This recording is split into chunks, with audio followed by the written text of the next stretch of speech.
Ya, mengalami gagal bayar di aplikasi pinjaman online Lumbung Dana. Seperti apa sih penagihan dari DC Lumbung Dana ini? Barbar ataukah baik-baik aja atau sopan ya?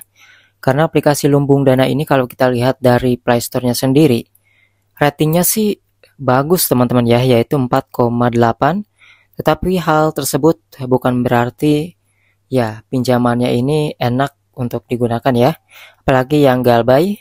Nah, ini aplikasinya sudah di-download 1 juta pengguna dan di sini tentunya sudah banyak yang bercerita juga bagaimana orang-orang yang telat bayar dan gagal bayar ini selalu ditagih oleh aplikasi Lumbung Dana.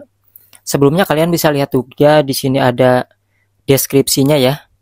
Yang mana deskripsi ini menunjukkan bahwasanya aplikasi ini ingin dilihat transparan mengenai bunganya ya, per tahunnya tuh berapa, pinjaman minimal maksimal, dan juga tenor minimal maksimalnya itu bisa dilihat dari sini.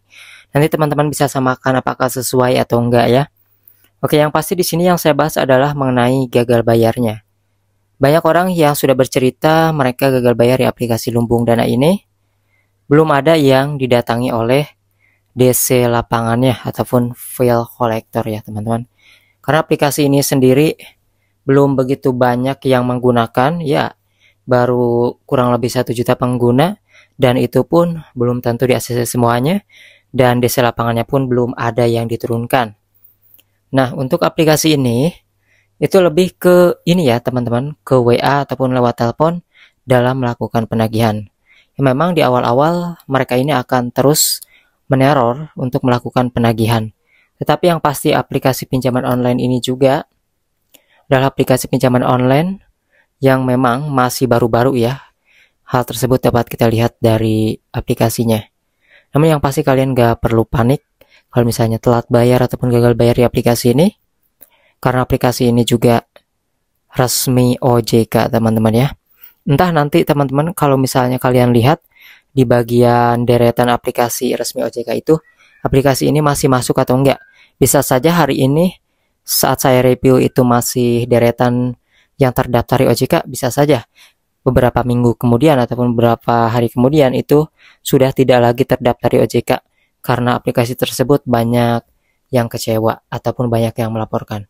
Nah, maka dari itu intinya kalau misalnya kalian galbay di aplikasi pinjaman online yang resmi OJK itu gak perlu panik, jangan sampai gali lubang tutup lubang ya. Karena banyak kok orang-orang yang mengalami gagal bayar hanya ditagih seperti itu aja. Kalau misalnya ada uang bayar ya, kalau enggak ya mau ngapain lagi.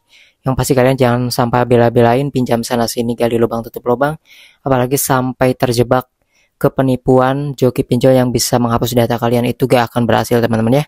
Nah, seperti itu kira-kira pengalaman-pengalaman yang intinya dari teman-teman yang sudah bercerita itu belum didatangi DC.